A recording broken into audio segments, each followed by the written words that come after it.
Hello friends, welcome to एग्ज़ामगढ़ में आपका स्वागत है। देखिए, हम पिछली वीडियो में पढ़े थे रक्त के बारे में, ब्लड के बारे में हमने 2 वीडियो दिया था, जिसमें ब्लड के बारे में मैंने छोटी छोटी चीज़ों को बताया था।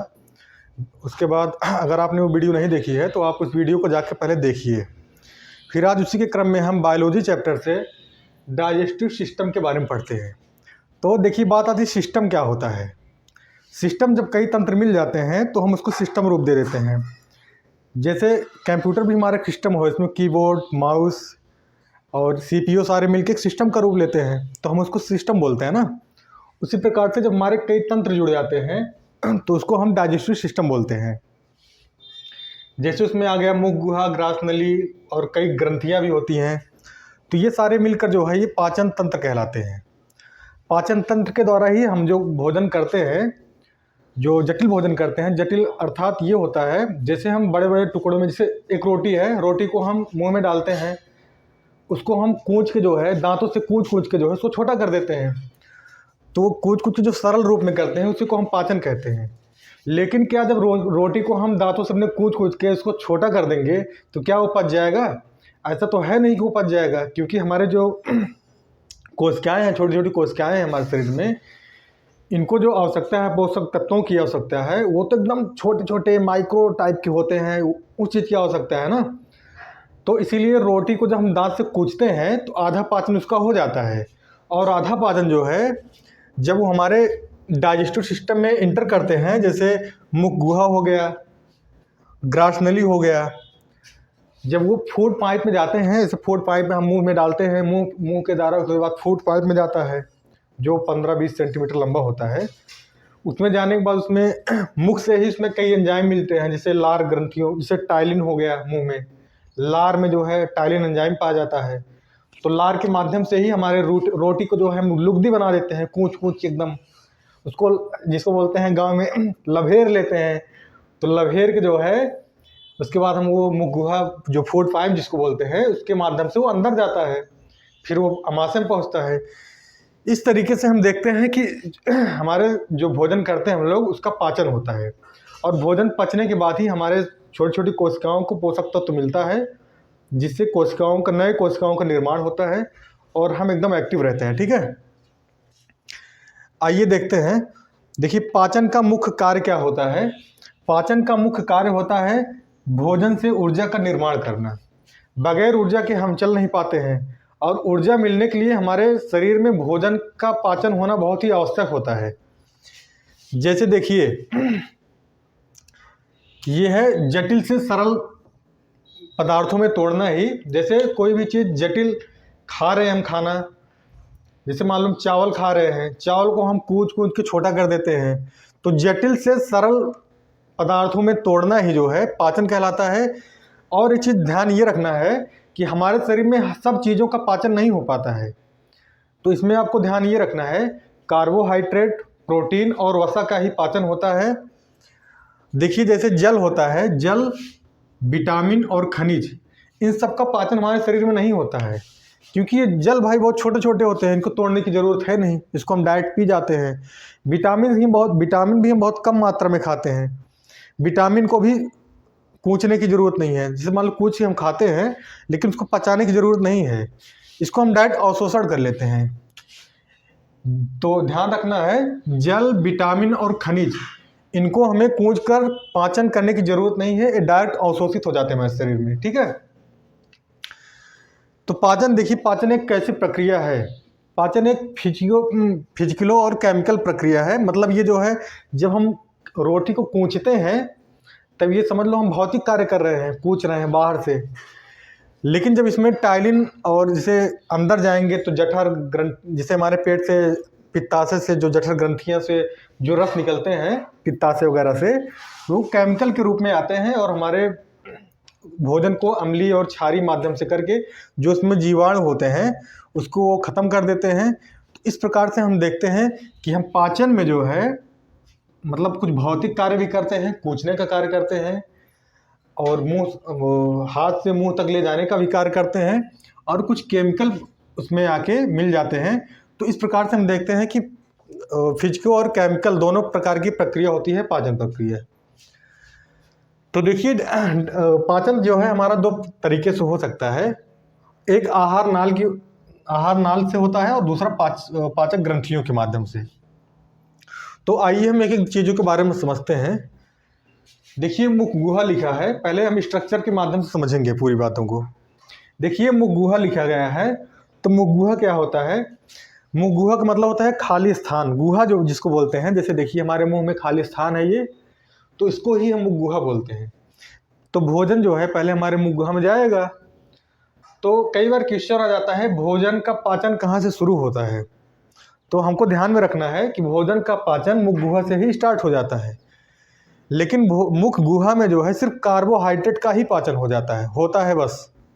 और जो प्रोटीन होते हैं, जो वसा होते हैं, इनका पाचन हमारे शरीर में जब जाता है भोजन तब होता है।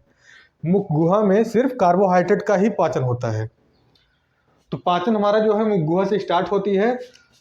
तो मुख में हम जब भोजन जाता है तो इसमें ऐसे धीरे धीरे जो है ये ग्रास नली होती है, फूड पाइप जिसको हम बोलते हैं, इसको हम ग्रास नली भी बोलते हैं। इसमें जो है भोजन जाता है, भोजन आते आते फिर इसके बाद जो है अमाशय में पहुंच जाता है। अमाशय जिसको हम पेट बोलते हैं।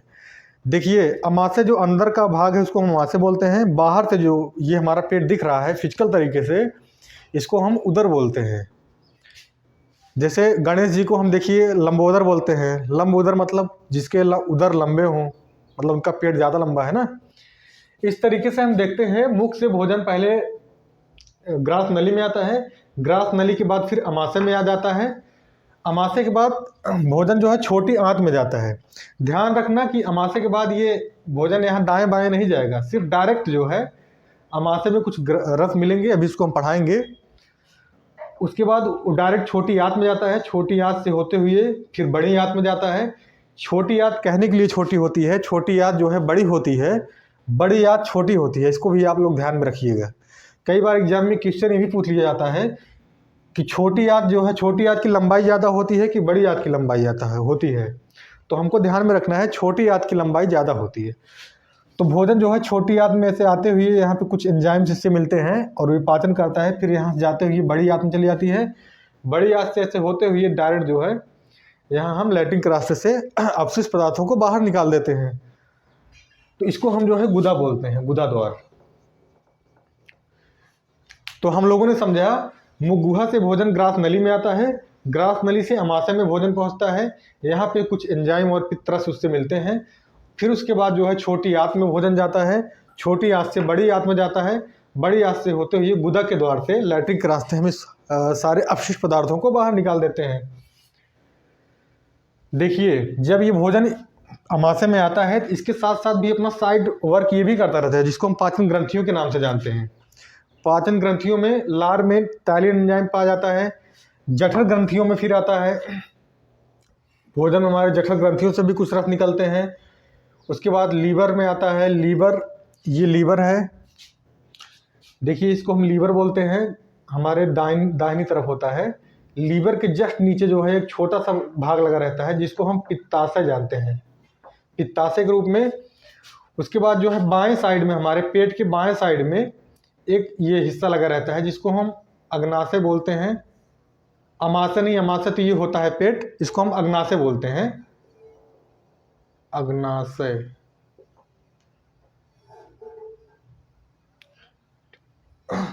तो अग्नाशय से जो है उसके बाद हमारे भोजन में कुछ आंतों में भी जो है कुछ वो मिलती हैं, एंजाइम्स मिल जाते हैं हमारे भोजन को, जिसको हम आंत ग्रंथियां के रूप में जानते हैं।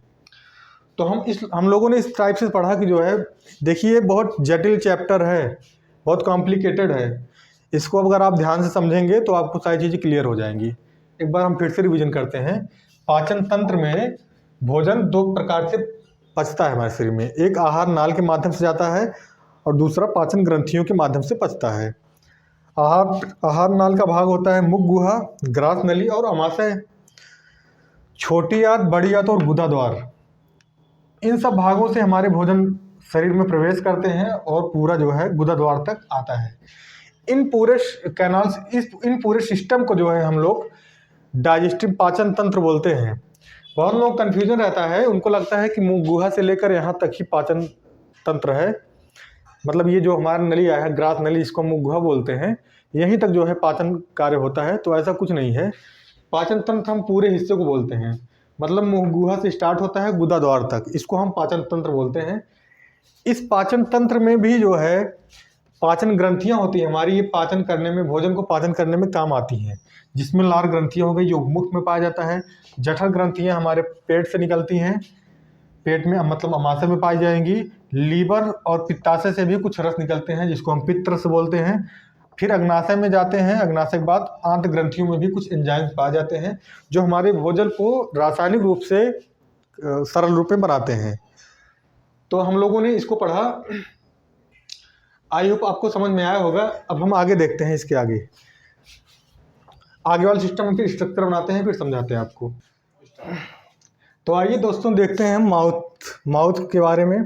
हमारे मुंह में कौन कौन सी लार ग्रंथियाँ पाई जाती हैं उसके बारे में चर्चा करते हैं। देखिए, इसको हम कई नामों से जानते हैं, माउथ, ओरल और मुख गुहा, 3 नामों से इसको हम जानते हैं। हिंदी में मुख गुहा बोलते हैं, इसको बहुत लोग माउथ और ओरल भी बोलते हैं। देखते हैं इसमें कौन कौन से एंजाइम पाए जाते हैं जो लार ग्रंथियाँ होती हैं हमारे शरीर में। तो मुख में कौन कौन सी लार ग्रंथियाँ पाई जाती हैं? देखिए, मुख में 3 जोड़ी लार ग्रंथियाँ पाई जाती हैं, जिसमें पहला है पैरोटिड, दूसरा है सबलिंगुअल और तीसरा है सबमेडुबुलर। तो जो पैरोटिड ग्लैंड होता है ये सबसे बड़ी ग्रंथि है, मुंह में सबसे बड़ी ग्रंथि होती है पैरोटिड ग्लैंड। यही पैरोटिड ग्लैंड जो है ये सांप में जहर का काम करता है। जो सांप के अंदर जहर होता है वो पैरोटिड ग्लैंड में ही होता है, ठीक है। दूसरा हम ध्यान से देखते हैं सबलिंगुअल है और तीसरा है सबमोडिबुलर। अब आइए हम देखते हैं लाइसोजाइम। जो हमारे मुख में लाइसोजाइम नामक एंजाइम निकलता है, ये जीवाणुओं को मारने का काम करता है। कभी कभी देखते हैं कोई मजदूर होता है, हम ही लोग रहते हैं, कुछ काम करते रहते हैं, कोई प्रसाद वगैरह देता है तो हम ऐसे कपाक से खा जाते हैं। तो ये जो है हमारे शरीर में, हमारे हाथों में जो जीवाणु लगे थे वो अंदर चले जाते हैं। तो इनको मारने का काम जो है मुख में ही लाइसोजाइम द्वारा कर दिया जाता है। लाइसोजाइम जीवाणुनाशी होता है। अब आगे देखते हैं हम लोग टाइलिन और डाइस्टेज। ये जो है स्टार्च का पाचन करता है। टाइलिन और डाइस्टेज जो है ये स्टार्च का पाचन करता है। स्टार्च को हिंदी में हम मंड बोलते हैं, जिसको हम लोग चोकर के नाम से जानते हैं। गांव में चोकर शब्द का प्रयोग बहुत ज़्यादा होता है। चोकर हम उसको कहते हैं जो अनाज का ऊपरी भाग होता है, इसको हम चोकर कहते हैं। और अनाज के अंदर जो भाग होता है उसमें कार्बोहाइड्रेट पाया जाता है। तो जो चोकर होता है, चोकर का पाचन हमारे टाइलिन नामक और डाइस्टेज नामक प्रोटीन ही करते हैं। देखिए, बगैर चोकर के आप आटे को कितना भी चाल देंगे उसमें चोकर जरूर रहेगा, और बगैर चोकर के हमारे शरीर को सही पोषण नहीं मिल पाता है। तो चोकर को पचाने का काम जो है टाइलिन और डाइस्टेज है। अगर आटे से चोकर को निकाल दिया जाएगा पूरी तरीके से तो वो मैदा बन जाएगा। कभी कभी हम लोग लगन में जाते हैं, शादी विवाह में, वहाँ 4-5 भटूरे खा लेते हैं, उसके बाद ढकार करते हैं तो उसमें चोकर नहीं रहता है, वो सही तरीके से पच नहीं पाएगा। अगर हमारे रोटी में चोकर नहीं रहेगा तो उसका पाचन सही तरीके से नहीं हो पाएगा और हमें अपच की बीमारी हो जाएगी। इसीलिए कभी कभी हम जो मैदे के बने सामान होते हैं, जैसे समोसे हो गए, भटूरे हो गए, इसको ज़्यादा खा लेते हैं तब हमें अपच की बीमारी हो जाती है, मतलब लैट्रिन होने लगती है, दस्त होने लगता है ना, इस टाइप की बीमारी। तो टाइलिन और डाइस्टेज नामक जो वो स्टार्च होते हैं, ये स्टार्च को पचाने का काम करते हैं, जो टाइलिन नामक एंजाइम होते हैं और डाइस्टेज नामक एंजाइम होते हैं। अब आते हैं म्यूकस को देखते हैं। जो म्यूकस नामक एंजाइम होता है ये हमारे भोजन को चिपचिपा बनाता है। जैसे हम रोटी को मुख में कूचते हैं तो उसमें टाइलिन नामक एंजाइम मिल जाता है और म्यूकस नामक एंजाइम भी मिल जाता है। ये हमारे भोजन को चिपचिपा बनाते हैं। चिपचिपा बनाने का मतलब ये मुख में पाचन नहीं होता है।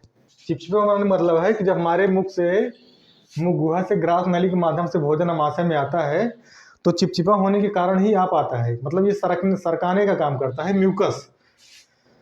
मतलब पूरे भोजन को पूरी तरीके से लार में लपेट के उसके बाद ये जो है यहाँ से ग्रास नली के माध्यम से हमारे पेट में आएगा। जो लार युक्त भोजन होता है उसको हम बोलस नाम से जानते हैं। बोलस जानते हैं आप लोग? बोलस उसको बोलते हैं कभी कभी जैसे हम रोटी कूच रहे हैं या चावल कूच रहे हैं तो कभी कभी देखो खाने में कंकड़ डाला जाता है, तो हम ऐसे अपने जो कूच रहते हैं उसको हाथ में निकालते हैं, कंकड़ निकाल के फेंक देते हैं ना।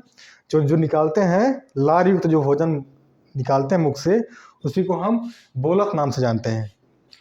ठीक है, अब इसको हम पढ़ लिए। अब दूसरा देखते हैं हम ग्रास नली। ग्रास नली जो है, ग्रास नली में पाचन नहीं होता है।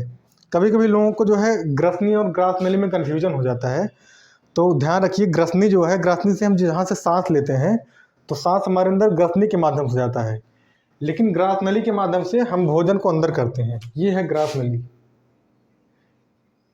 इसको फूड पाइप भी हम इंग्लिश में जानते हैं, फूड पाइप के नाम से।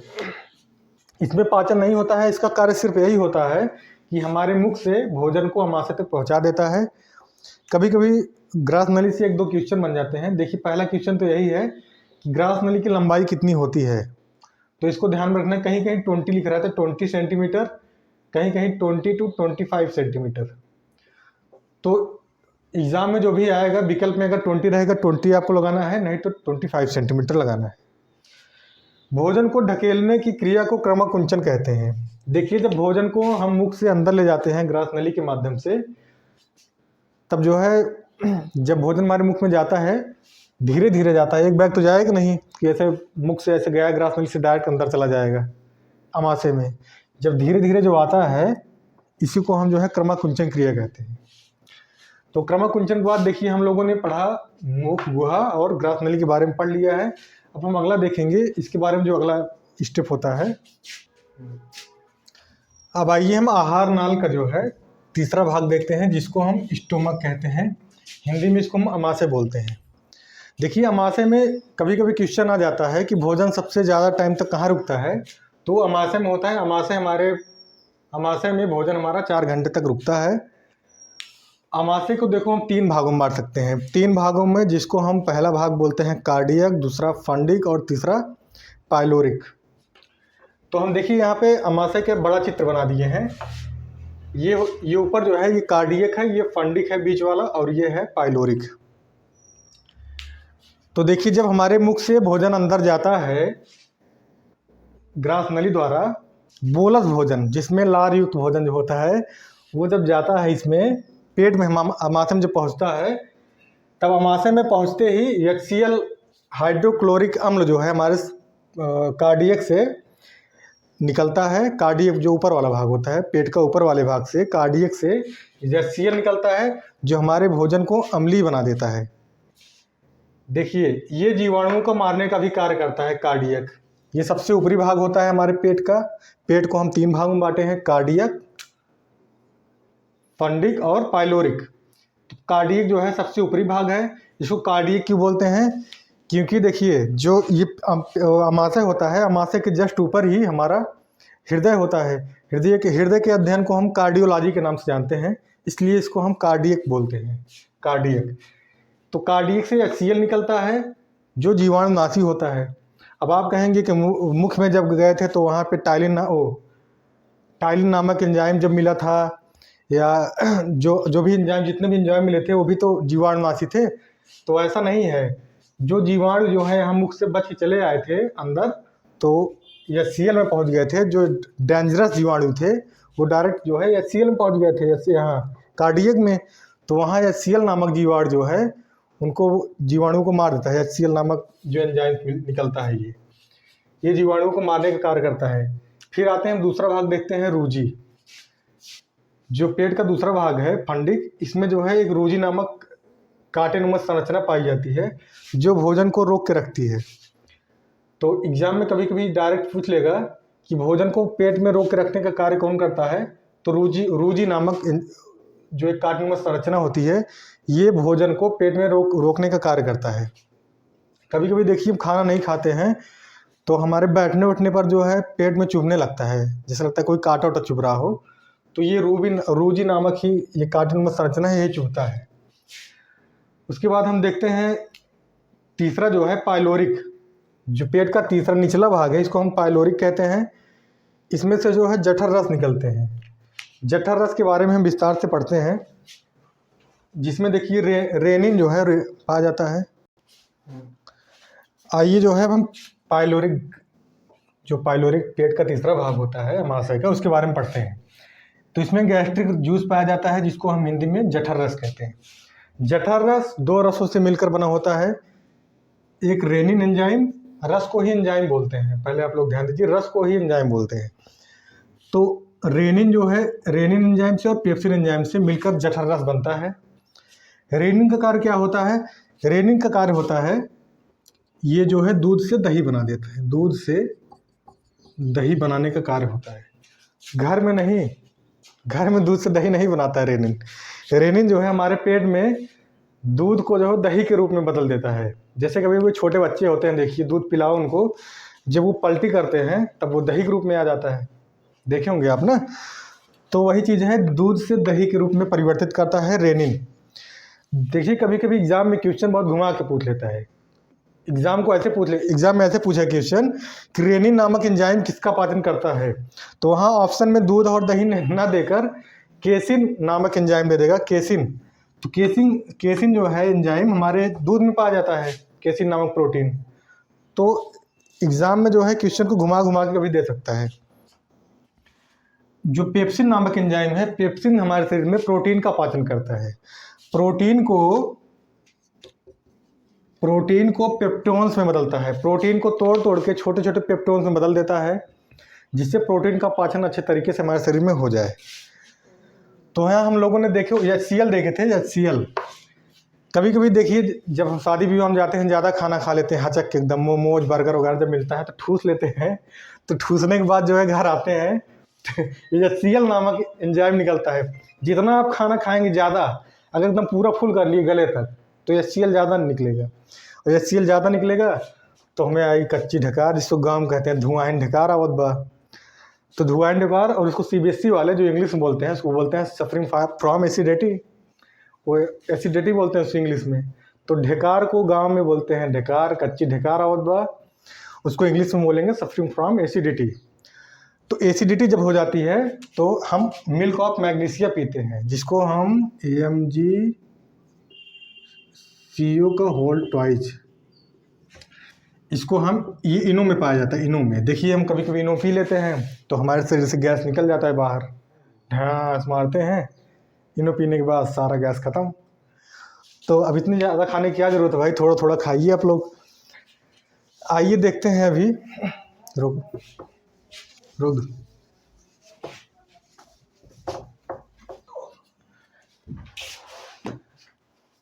तो दोस्तों कभी कभी देखिए हमको, जिसे खाना हम ज़्यादा खा लेते हैं तो लोग कहते हैं खाना खाने के बाद नींद आती है।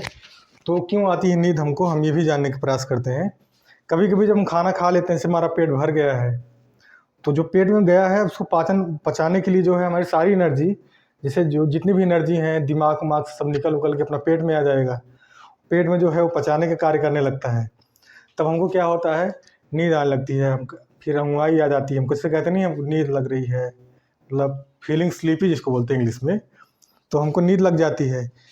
जब सारी एनर्जी जो है हमारी पेट में आ जाएगी भोजन को पचाने के लिए, तो हमें नींद आएगी ही।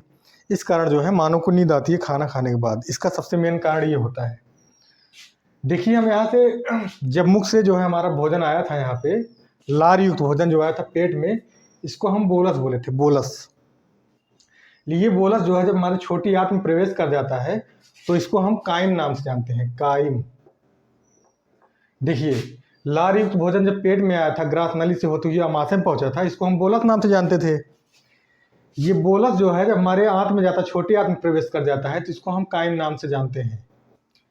देखिए कभी कभी गांव में जो है महिलाएं कहती हैं, जब प्रेग्नेंट होती हैं, कहती हैं हमारे पेट में बच्चा है। तो बताइए पेट में बच्चा थोड़ी होगा। पेट में बच्चा अगर होगा तो देखिए यहाँ पे